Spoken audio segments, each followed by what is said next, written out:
Well, here we are. Episode 82, last game of the regular season. Get in these playoffs, baby.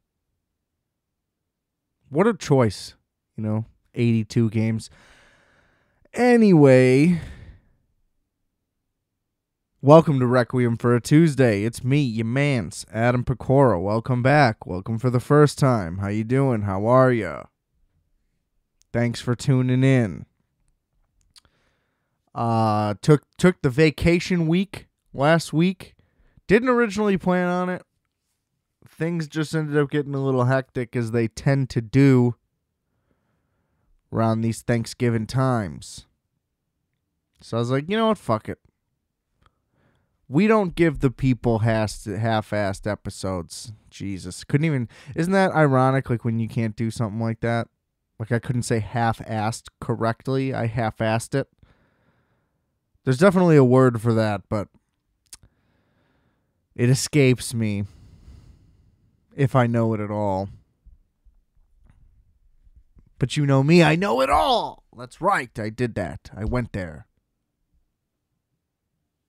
Fired up.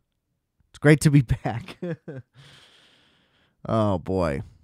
Pretty uneventful Thanksgiving, I gotta say. Pretty terrible football. But it was football nonetheless. And yeah, not a real whole lot went on. I was hoping to get some material out of that. Not the case. What can you do? My original plan for what would have been last week's episode was I was going to try to do a Thanksgiving themed episode, but like there's just not enough Thanksgiving stuff for me to talk about. Now I'm sure there's many examples of movies that at least feature Thanksgiving, but like the only movie I could think of that was Thanksgiving like themed outright was Thanksgiving, which would bring you back to like the earlier days of streaming on Netflix, where it's like, what the fuck is most of this garbage? It was like F movies and just the lowest quality shit you could ever imagine. There's a bunch of like trauma pictures on there, I remember. Things of that nature. It was one of those, and it was like 38 minutes or something. And it ended up being pretty good. Killer turkey on the loose. All of it played for satire. Thank God. I think that was the thing. We went in expecting it to be played very seriously. And luckily that was not the case. Would have been much to our chagrin. You know what I mean? I think at one point the turkey cuts it's like college kids going home for Thanksgiving, and I think he like cuts the face off one of the dads and is just wearing it, but he's like turkey sized, but she's like, hey dad. It's like, all right. I think he like fucks one of the chicks. It's pretty crazy. It's good stuff. Check out Thanksgiving if you can. Or you know what? Go out of your way. Why not? I think a lot of horror movies would be a lot better if they were just aware that they were not good. Now, I don't know how easy that is to do, I guess. Because then eventually that would become a problem. And then that would be no good. And like that would be done poorly. And it's like they can't even do satire correctly. It's like that. Then you're really down a rabbit hole. I don't know. I don't have faith in horror movie makers. For the most part. Shout out Robert Eggers. The Northman, can't wait. The guy's 2 for 2. So, and we're only escalating. So the budget keeps getting bigger. I love The Lighthouse. So, pretty hype on that. Unlike Jordan Peele. You guys know how I feel about that. I feel like I've brought that up on here many times. You know, I feel like I got to be like Dennis Green. You want to crown him? Then crown their ass. You know what I mean? Like, go ahead. You want to crown him? Go ahead. I'm not going to. Everybody wants to act like this guy's fucking Stanley Kubrick. He made one good movie. It's like, I get it. It was a good movie. But let's relax. Let's pump the brakes. It's just everybody, you know, you can't know something's going to be good before it comes out. After someone's first movie. I had to gather thoughts right there. That's why the pause was so great. Because, yeah, you can. Like, you know what I mean? Like, Licorice Pizza's about to come out. I missed the fucking one screening that was happening. You know, you don't check Instagram for an hour. Excuse me. I check it every hour for no reason. The 1 hour I don't check it. I don't check it every hour, like it's actually planned even. I don't know how often I check it. Not often enough, apparently. There was one goddamn screening before Christmas, and it was like next week as of this recording. Shout out to my future listeners. And yeah, missed it. Sold out in a heartbeat, of course. So now I gotta wait till fucking Christmas to see it. But anyway, my point is, that man has deeply earned the right to have high expectations. Jordan Peele has not earned the right to have high expectations. And it was those very high expectations, you know, that have gotten me to where I am today. Just disappointed and broken. No, but I don't know. I thought Us sucked. I thought it was going to be great, just like everybody else. And then I just admitted the truth when it wasn't. We'll see. Who's the other big... There's another guy. Or it's the same type of thing. Oh, Danny McBride's making a horror movie? That can't be good. Halloween 2018? That was way better than I ever would have thought. And then guess what? Rip it right out of my heart. With the next one, with the Halloween Kills. It's just like, you can't trust these people. And you can't anoint these people as massive talents because they make one movie. Breaks my heart. I don't even know how I ended up back down this rabbit hole.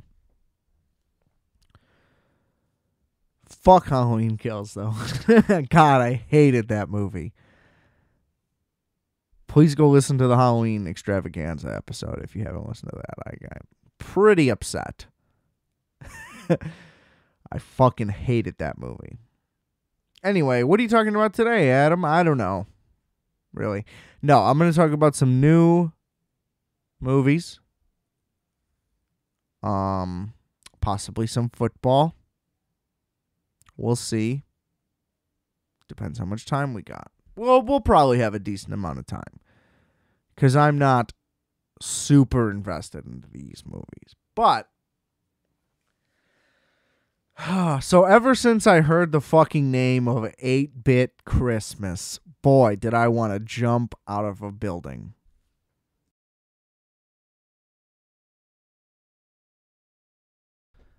I mean, Christmas movies are bad.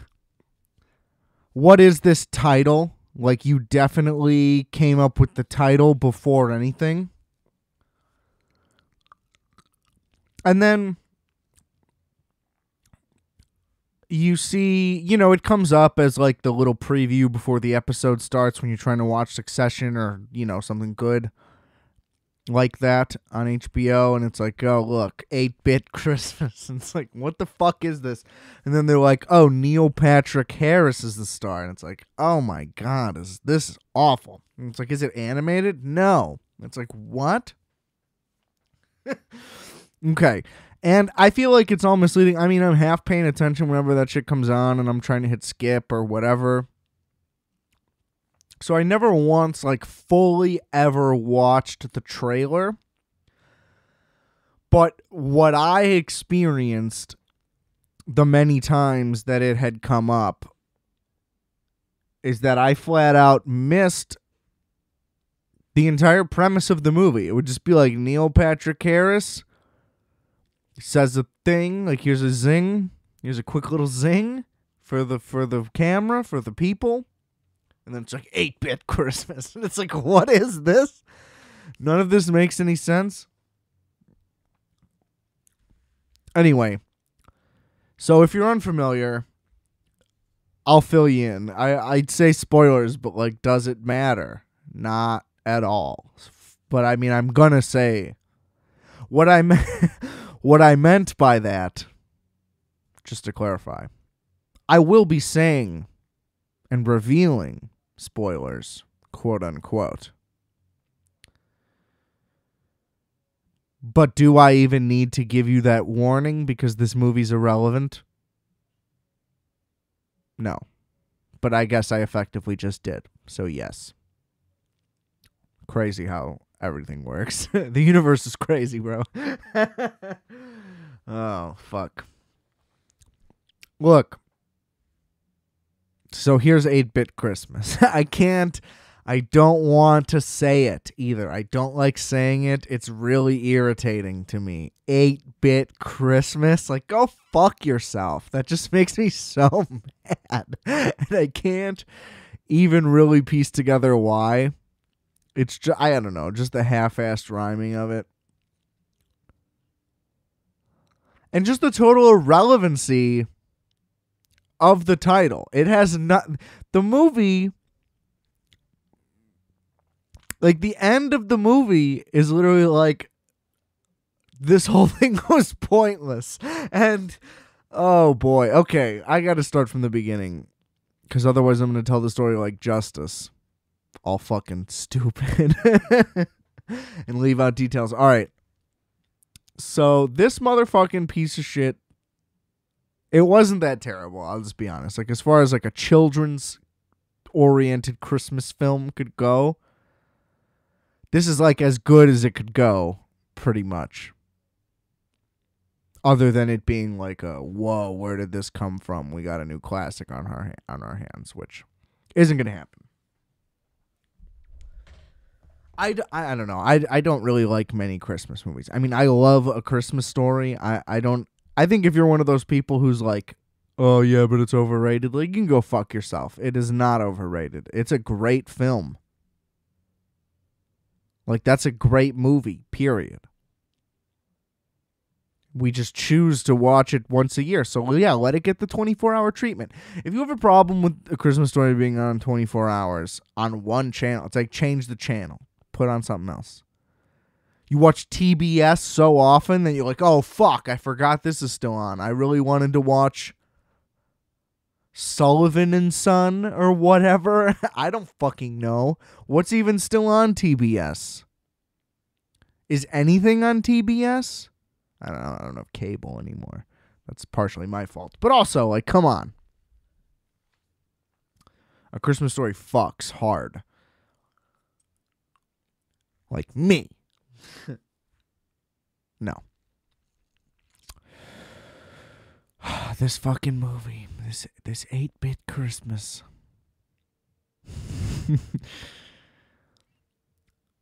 So Neil Patrick Harris plays a straight man, which, you know, is appropriation technically. We should get a straight man in there to play that role technically, right? Millennials? No. I'm one of those. Who is next? Whatever. You get the point. You stupid kids. I couldn't even say it.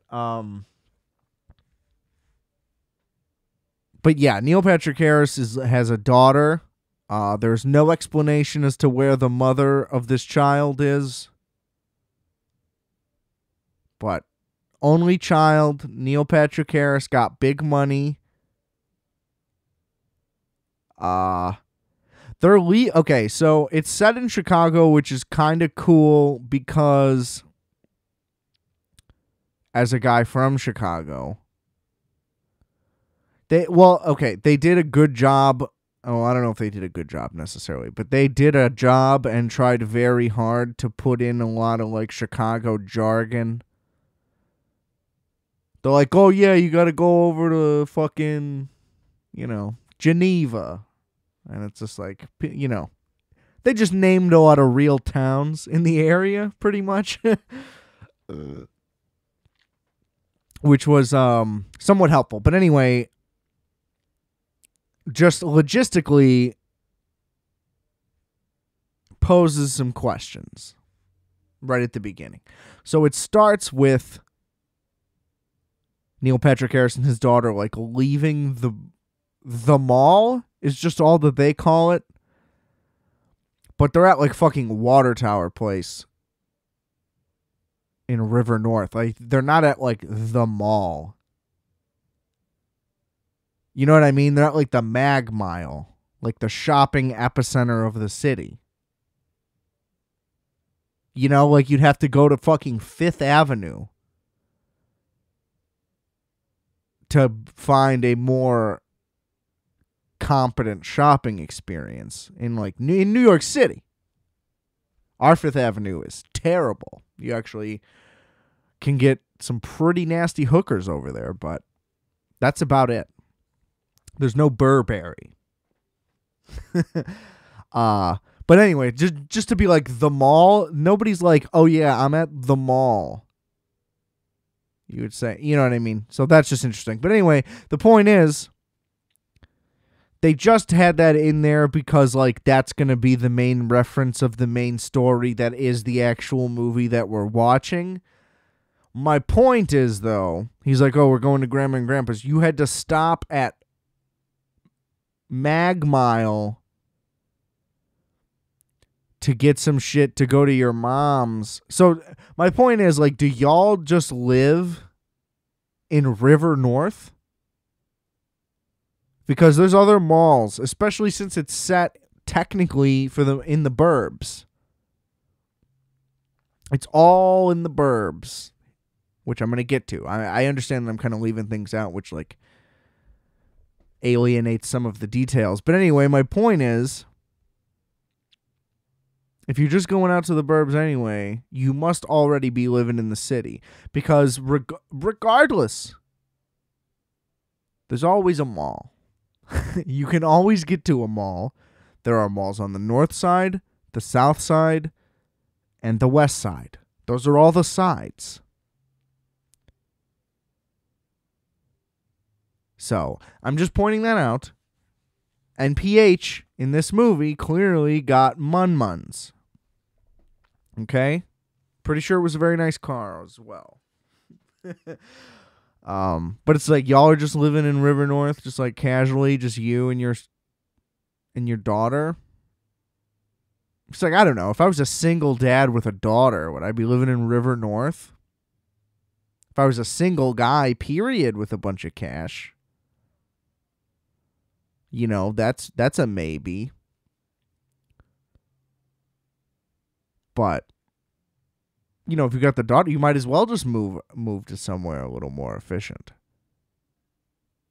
I mean, I suppose they could have been in some surrounding area. It doesn't matter. None of this is that important, I suppose. Anywho, so they get out to wherever they got to go. I forgot exactly which burb they listed as the whole thing. But anyway, he gets to his mother's house.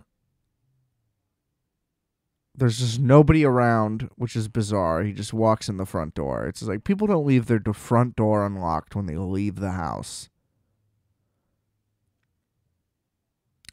I mean, I guess I also understand that like this movie isn't striving for any realism in that sense. Like, oh, look at how meticulously we worked on this. It's just like, oh, this is just some movie. So it's like, okay, that's also kind of fine. So they're walking around. Oh, the little setup is just that in the 2 minutes of movie from them going to the mall and going to his mom's house, the reveal is the girl really wants a cell phone. He doesn't want to get it for her, and he once slipped on ice in the exact same place that he slipped on ice. Which is just silly that it would be like, oh, that's the ice spot. Not how ice works, ladies and gentlemen. If you're from a warmer climate, there's not really ice spots. It's, oh, it was wet and now it froze, so there's ice. So there can be ice anywhere. Just want to clear that up. Some people only know ice as a beverage enhancer. And some people only know ice as a foreign thing completely, which is crazy.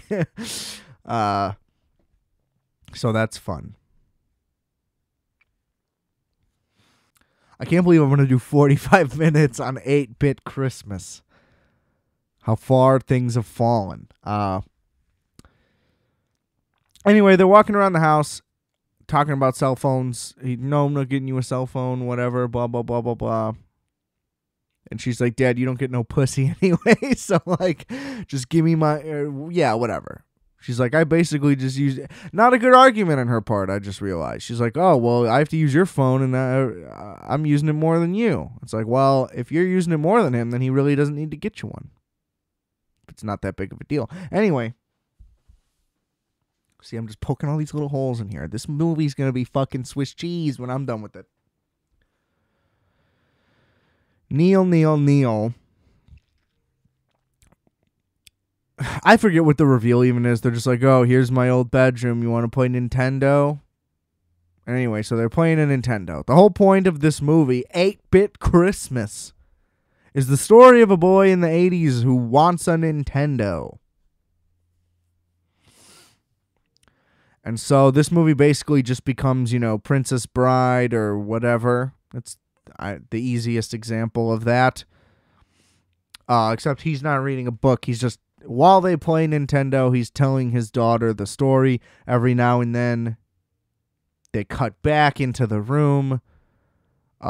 Same type of arc with that, too. The girl's, like, not interested, and then she's more and more interested. And then by the end, she's begging for the story. So, nice little nod to that, I guess. Because, that was also set in Chicago as well. No biggie. Actually, I think A Christmas Story is too. Or it's like Eastern Indiana or some shit. Regardless. Shout out to the Midwest, the Christmas capital of America. Jay Cutler, Christmas, Indiana. Santa Claus, Indiana. Sorry. Should have won that NFC Championship game. Okay. So then the movie becomes an 80s movie, and they hammer all the references in you possibly can, visually, verbally, blah, blah, blah, blah, blah. There's a rich kid in town. He's the only one with the Nintendo. He only lets 10 kids in at a time. The bit is 100 kids show up at his house every day just trying to get in, but he's just a rich dick and nobody likes him anyway. They just want to play with the Nintendo, so it's kind of like a big irony, whatever. Then that just goes back and forth, and he's like, I'm trying to get one of these for myself so we don't got to fucking deal with this, to him and his boys. And the boys are all like, yep. And so he asks his parents, they say no, fuck that. And then they end up being part of like a religious fuck video games thing. Oh, but that's all tied back. So anyway, the NES glove thing comes out. I forgot already what that's called, but I never used one, but obviously they weren't good. To me, it's crazy that the gun was even remotely effective because, just a general lack of all technology. I still don't really understand how that thing works. But, yeah, so the glove thing is, like, a total disaster, and that, in a super child movie way, it just leads to, an accident. And then that just, ends that part of the movie. It doesn't actually have any repercussions. A rich kid just doesn't... We don't have to deal with that annoying part. Because that's the thing. That part was so over the top where there's, literally 75 kids in this kid's front lawn. It's just this is so out of proportion. I don't care how many people... You know what I mean? There's just not that many people willing to travel that much, even as children, just to play some Nintendo. And there's definitely no such thing as like a rich kid in town. Just a silly trope. Like there's a rich area of town. Why would a rich person move to a poor town and be the only rich person? That sounds awful. You got to have some friends.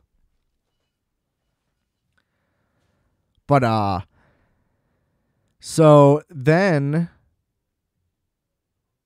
this fucking kid, I don't really remember the in-between, but the rich kid's parents just, you know, they go on a whole escapade, like, we got to ban video games, we're going to blame the video games, we're neglectful, blah, blah, blah, blah, blah, you get it?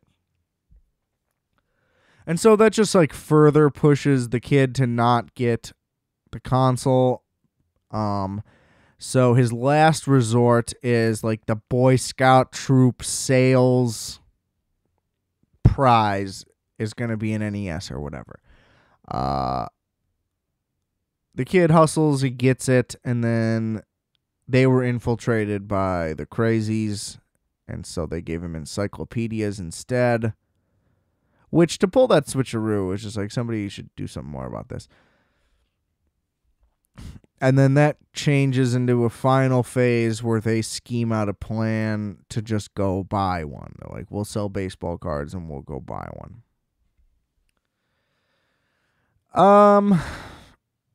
So basically what happens is everything is just like fine, not particularly like, nothing is poorly made or directed or even acted, really. The script is pretty whatever. Nobody's really saying anything that funny.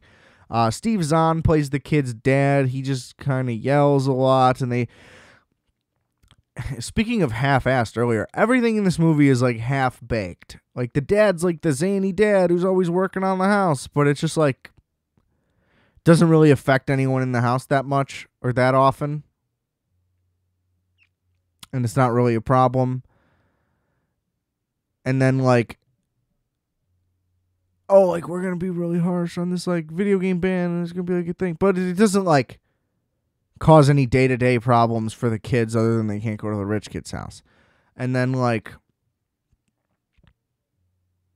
for the last one, they're like, we're going to do this whole scheme. And it's going to be like this big blah, blah, blah. Like it's a big event. Then you watch it and it just like goes through the motions of it pretty regularly. And it's all pretty simple. There's just like no stakes at any moment. And like they wanted there to be. The movie's set up like it's like supposed to be the end of the world for these kids, that they can't, whether they can or cannot get an NES. And you just don't really buy that they even really give a shit. But then it all loops back together at the end where they're taking a field trip downtown and they have to like stall the bus by making the nerdy kid that's in their friend group like throw up a bunch because he's allergic to SpaghettiOs. They establish all this. Ooh, little burpee. Sorry.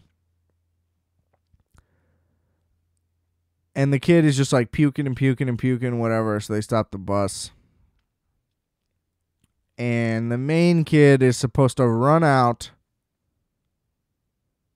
run to the mall, and buy an NES. Now, here's a thing that I guess I can't really comment on. I guess in 1988, maybe you only could buy an NES at one place. But that seems very unlikely to me. And, like, these kids, you know, they had bikes and they were out independently anyway. Like, they had to be at you know what I mean? They had to be at the mall in the city. It just doesn't add up. Like, you guys could have just went and sold baseball cards and went and bought one of these on any day of the week you wanted. You know, like there's just no reason for them to like need, like I could have seen it if there was like, if the ban had something to do with it, which it kind of did. He like runs into other kids' parents there, but you know, then they just like get rid of it, no problem. And then anyway, so the long loop around is when he's running for the bus, he slips on ice, throws the Nintendo into the street, and it gets ran over by the bus. Let me tell you this. there's no world in which a kid who has what would be like a $300 item, which in 1988 is what? Like $1,100 today or something outrageous? There's just no chance that even in the scenario where he has to run, that thing is not clutched to him. And also the fact that, like, a bus driver wouldn't see a box flying at him and, like, not even react a little bit. All of it's just silly. Just silly. And, yeah, and the fact that you just don't care that you're out that much money. I mean, they all cared and they were all devastated, but, like, the monetary value of that, I gotta say, would be a big deal. Because they're all aware that it's expensive. You know what I mean? They go out of their way to be like, only the rich kid has one of these. So I don't know. I just think the carelessness is unbelievable. Now you slip on ice, you slip on ice. If you don't see it, it's going to happen. You know what I mean? Oh, I should add, there's a great... Oh, okay. Sorry. Their field trip was to the Art Institute. So, whatever. That was their excuse. But somehow they were in... I guess if you were taking Michigan Avenue. But you wouldn't be all the way out there. I don't know. Logistically, I don't think it adds up. But that's not necessarily important. David Cross has a great turn as like a bootlegger. Like bootleg Christmas dealer. He ends up finding the kid right after. Because of course. And gets him a cab or whatever to catch up with the people. But they lose the Nintendo. And then it cuts back to the regular thing, and it's like, wait, so like, how'd you get another Nintendo, Dad? And he's like, I didn't. She's like, what? We're playing a Nintendo right now. And he just goes, oh, yeah, well, that summer I just did, like, mowing lawns, and I bought it with my own money. And she's like, well, what the fuck? What a giant waste of time. You were supposed to tell me the story of how you got the Nintendo. You know? And then the reveal is they were stringing the kid along the whole time, acting like they weren't going to get him shit, when really the dad was like building him like a pretty sick tree house the whole time. And then like that was the point of the story. Like you don't always get what you want, but sometimes you'll get a cool other thing. And she's like, oh, so I won't get a phone, but I might get something else? And he's like, yeah. And she's like, all right. It's like, okay, what a fucking stupid waste of time.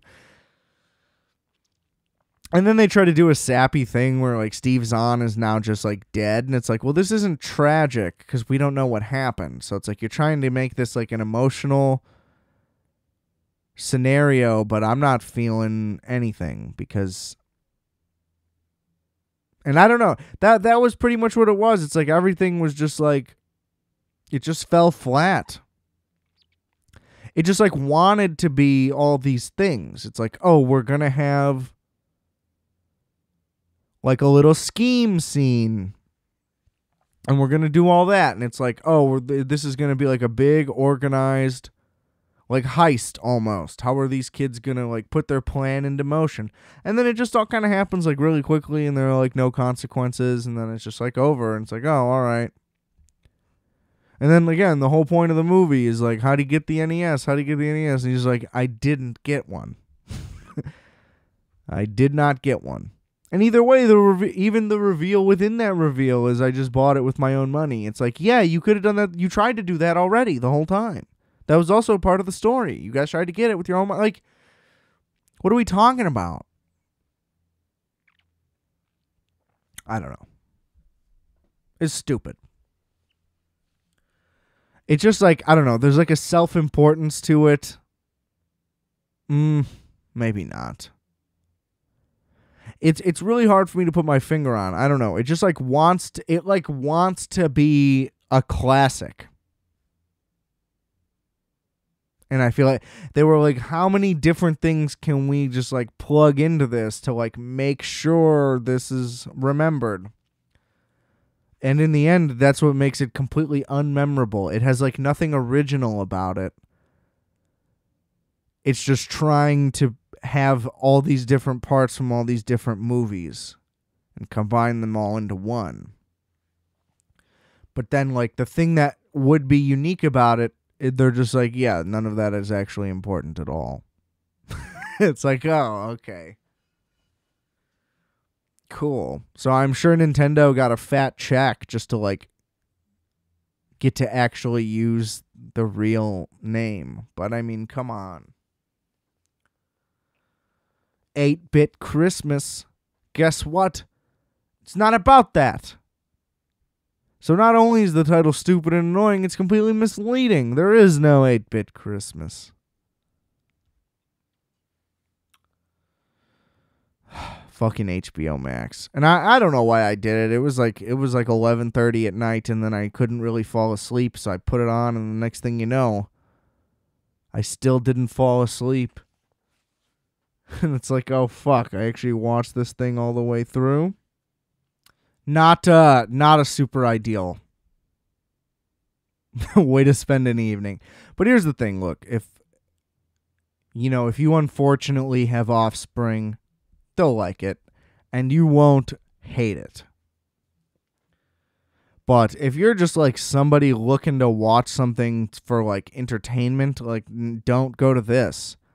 I'm also not a big Neil Patrick Harris fan other than Harold and Kumar. Not that I really know of him in anything. I didn't watch How I Met Your Mother. So that's about it. I did not like him in Gone Girl. I wish that was somebody else. Who? You name it, pretty much. Just somebody, more skilled. Sorry, NPH. Just how it is. But yeah, I mean, yeah. I was gonna like give it a rating. Who cares what the rating is? A 3.6 out of 10. That's how I would rate my movies. If I did like a review scale system, I would do it 1 through 10 with decimals. Probably just to the 10th digit, not the 100th. That's too crazy. But, like Pitchfork does it. I remember Pitchfork at one point put out a movie site, but then the movie site did the reviews in stars. It's like, y'all are missing the point here. You guys may, other people do music in stars. You chose not to do that. It's just, I don't really know. Whatever. Fell apart anyway. Apparently it was good. I don't know. The Dissolve or something? The Divide? Probably, I don't know. Maybe that's a big factor. Didn't have a memorable name, so nobody knew what to do. All right. So then we'll switch it over to the other new HBO Max title, King Richard. This was a much better movie, and this was much better than I ever thought that it would be. Because another movie with a bad trailer. Maybe not trailer, I don't know. Whatever they air as the little bumper before episodes on HBO, like whatever that little ad is, if that's not the official trailer, then they should stop doing that, and they should only put that in. But regardless, whatever I saw was not good promo for this. I didn't know much about the childhood of Venus and Serena Williams and what their dad was like or what any of that stuff. I knew they were from Compton. I knew that they were brought up in like a tough, that sounds negative, but I don't mean it in a negative way. I just think like they were brought up to be competitors. Like they were raised for it. I guess I did know that. I was going to say tough environment, but I that's true in the Compton sense, but I don't know. I knew that they were like raised to be athletes. I don't know. I guess I didn't know enough. I didn't know nearly anything. So I can't speak on how that would factor in if you were aware, but from what I've heard, all it does is inform you of more things you didn't already know. Because basically, from what I gather, he only got shit from just like speaking his mind. So doesn't really seem like he was ever, like fucking them up or something, or whatever the accusation may or may not have been. But this movie seems like, now it shouldn't, my S's were real sharp there. Felt a whistle coming through almost. It seemed like this was going to go like the Disney biopic route, where it's just like a ham fest. Or like, we're just going to make this a super sweet, gentle puff piece garbage. Not the case at all. So like, that's what the trailer made me believe. This movie's actually a ton of fun. I would watch this again. It very, very surprising. So it basically goes on the arc of the Williams family from, let's see, I don't know, Venus and Serena are like 9 and 8 or something when it starts, and it goes through Venus's pro debut, which is when she was like 14 or 15 or something. So it's a 4 to 7 year movie, let's say. And it kind of just shows you what the fuck this guy went through, where, he never had a chance. He was born in Shreveport, Louisiana, at like the height of racism in America. In that area, especially, I think they said like he should just get the shit kicked out of him all the time by like Klansmen, which is not ideal, I would say. And it kind of just shows how those problems like keep going. Like he has problems with, local kids in Compton like harassing his other daughters while he's trying to train them, and he's just trying to train them at like the local park, which isn't safe, and blah, blah, blah, blah, blah. But they can't get into a country club because of, the obvious financial and racial barriers placed between them and that lifestyle. And this dude just kind of works everybody. Now, I can't speak to how true it is, but it's a little hammy how he always just like, he would frequently like speak in lessons. Like really, really explicitly. That was kind of dumb and annoying. But the movie would jump all over the place. It's not necessarily like a family thing, because there is a scene where he gets jumped by these local dudes in Compton like a second or third time, and then he like grabs a gun and he's like about to pop this dude, but then the dude happens to get popped right in front of him already anyway, and the whole thing's like pretty intense, and it's like, whoa, this is happening in this movie right now? You know what I mean? Like, of course Will Smith has a gun and is doing that. You know what I mean? It's like, how did they manage to fit this into this? And then, there's like marital stuff that goes on with him and his wife, who's like a co-trainer. Now, I will say, it seems like she doesn't get enough screen time or credit, but I think that is because it's to showcase one, like, this is a soul thing for this guy. If that makes sense. Like, he has his vision and, like, he's doing it with her help, but not really taking her help in. If that makes sense. Like, it's still his goal and duty, and, like, he's the one making this happen. Like, you're a facilitator with me, but, like, this is me. Because he did seem to be very selfish in that way, where, like, he wanted a lot of the credit. But then also, like, the movie is called King Richard. Like, it's about the guy. So really, it's the movie doing a good job of keeping the focus on the main character. Because there are times when my instincts were to wish for it to continue watching, you know, the development of Venus and Serena or whatever. But it doesn't. It does a good job of keeping this about, like, the dad. And Will Smith's voice is a little hard to get used to, because it almost seems like he's doing, like, a black Forrest Gump. It's just, like, the easiest way to put it. But, like, which was weird. What was weird about it, because, like, the man has no, like, he's not, like, mentally challenged. But it kind of seemed like he was playing him a little that way, and he would, like, stand kind of weird. Now, I don't know if all of that's accurate to the guy. I'm sure it is. But it was almost like at the beginning, I'm like, am I supposed to think that this guy's retarded? Because I really can't tell if he's supposed to be retarded or not.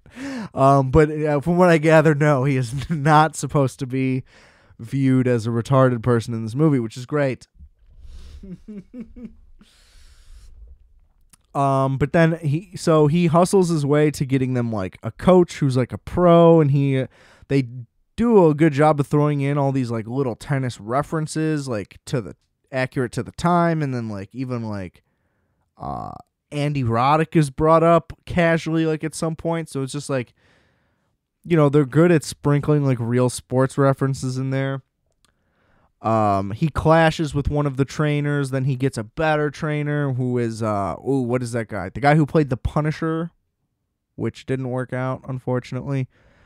But he's good. John Bernthal. He's fucking electric in this movie.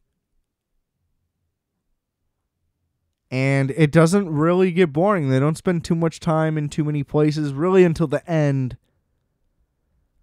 where they're at Venus's pro debut, and that just kind of lingers for too long. But I will say, like, all of the tennis in this movie looks great. They do a really interesting job of the way they cut stuff, and, like, the zoom ins and all that, and they show the speed very well. And there's a big chunk of tennis in this movie, and it's all very entertaining and very well done. So, I mean, they honestly just kind of crush this thing across the board.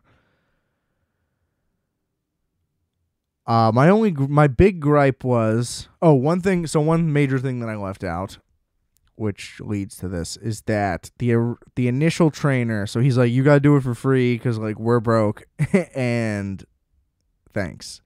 Basically, his pitch to them was like, you get the privilege of training these prodigies who are going to be incredible.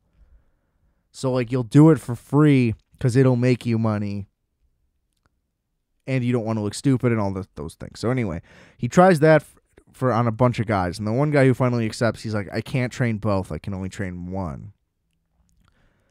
So then Serena, like, basically just gets fucked over. And then there's the big speech that he gives to Serena at Venus's pro debut was like, I was planning this the whole time. She's going to be great, but you going to be the best. And it's like, okay.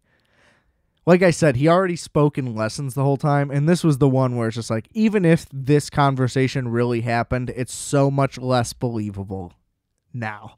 Especially even after having watched all of this movie, where he's speaking like this to everybody the entire time. That was the one thing where it's like, okay, we get it. You know, obviously Serena proven herself to be better at this point in time. We all know that anyway. But yeah, I would say that they just like they were like producers on it. It seemed like they definitely went out of their way to like make sure in the long run at the end he didn't come off that poorly. But it did seem like he was coming off very honestly. Like he's not great to his wife. He's not great to the kids some of the time. It's not like, oh, look at just this like perfect man, but it's trying to be like, look at all the things that this guy went through and sacrificed, like, to do this for his kids at the same time. So it does a nice balance of both. But I mean, at the same time too, he owns a lot of motherfuckers. He talks circles around people, makes them look stupid. It's a very funny movie through a lot of it. There's not a ton of emotion. There's an incredible scene between Will and the wife. I don't know the actor's name for that.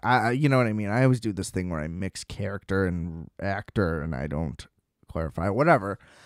The husband and wife are having a fight and it gets very real and she very much stands her ground, which was important for the character.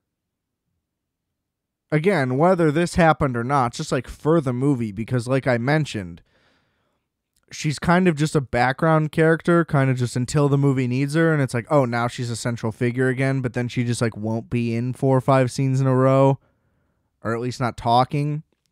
Because there's another important scene where when Will takes Venus to the trainer, she goes with Serena to the park in the hood still and like works, and it shows that like, oh, this actually is a 2-person thing.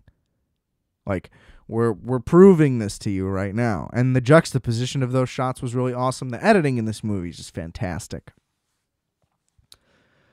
And yeah, so it just shows like, oh, the character like actually, cares and is important and all these other things. And they have a huge fight in the kitchen. She really stands her ground. It's just like, it just makes everything so much more whole. So they really rounded everything out of this thing. I wish it was maybe like 10 minutes shorter, which most of that could have got cut from the end. There's just like little things here and there where it goes on maybe just a little too long. But it does a great job. It showcases like all the weirdness of like the country club thing and just how like, I don't know, like how it was tough for them to like even break into that scene.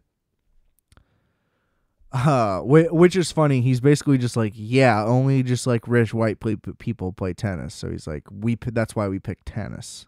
Because like, he was basically like, there's no way that they won't be great at tennis if we just train them, because black people don't play tennis. But if they did, y'all would be fucked. And it's just like, yeah, you're right.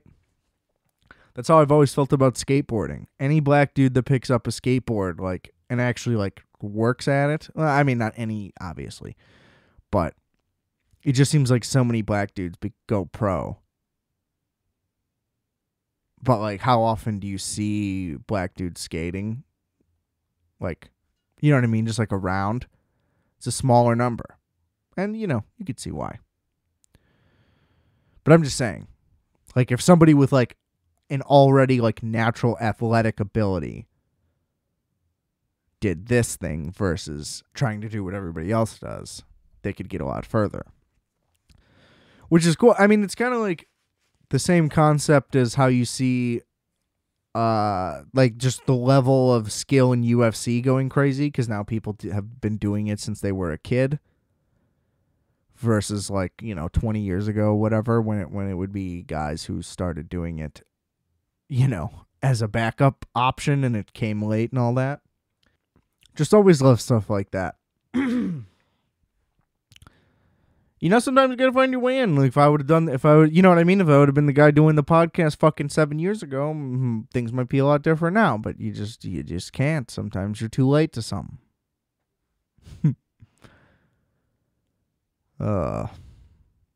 Boy, we did it. King Richard. Great flick. I gotta say, I very much recommend that one. I didn't like the title. I don't like how it looks like it's going to be this like inspiration cry fest. It is not that at all. There's emotion in it, like obviously. I don't think that I was even provoked, like emotionally though. You know, there's some good stuff in there. There's some good there's some tender father-daughter moments in there as well. But it's not trying to be this like grand like tearjerker. It's not trying to like get you really, which is all that I was expecting, was like some sentimentality or some tragedy or some this or some that, and it's not.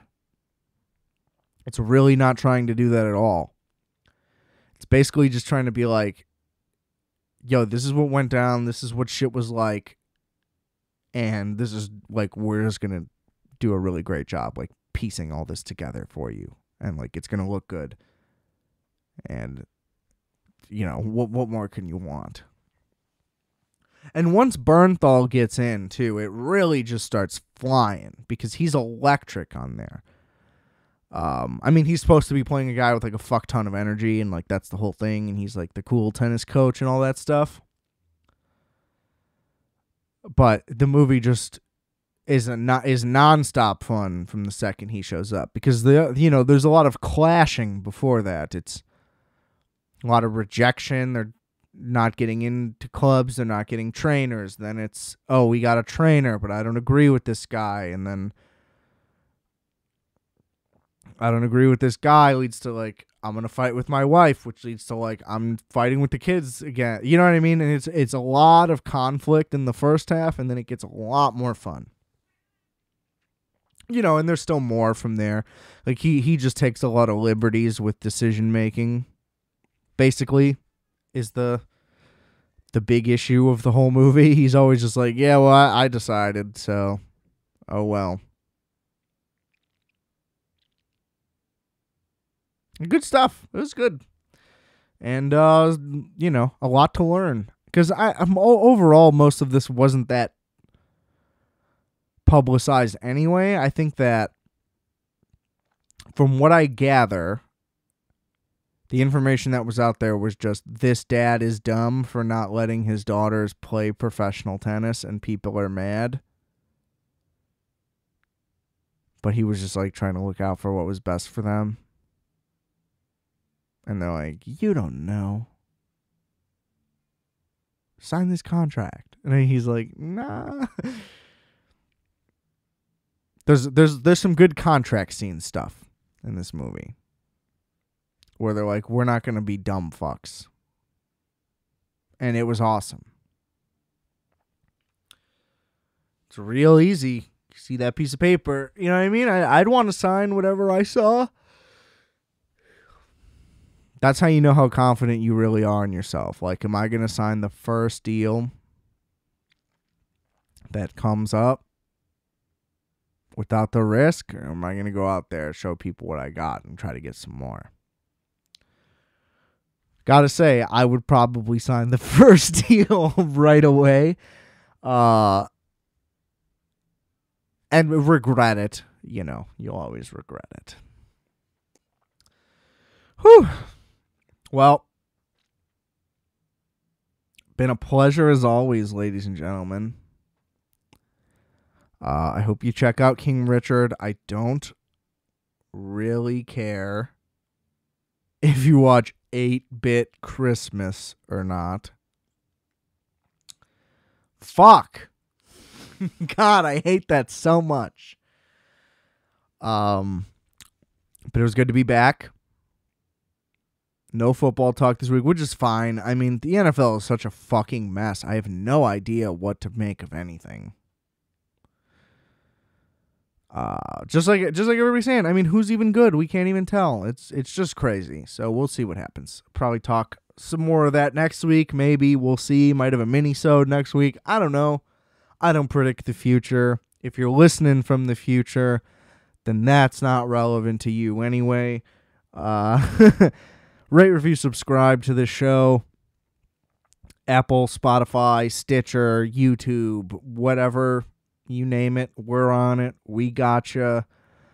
Check out everything linked in the description if you're so inclined. I love you, sweet baby. Sweet baby Ray. And remember, I are fat. You are fat. We are fat. Calculator.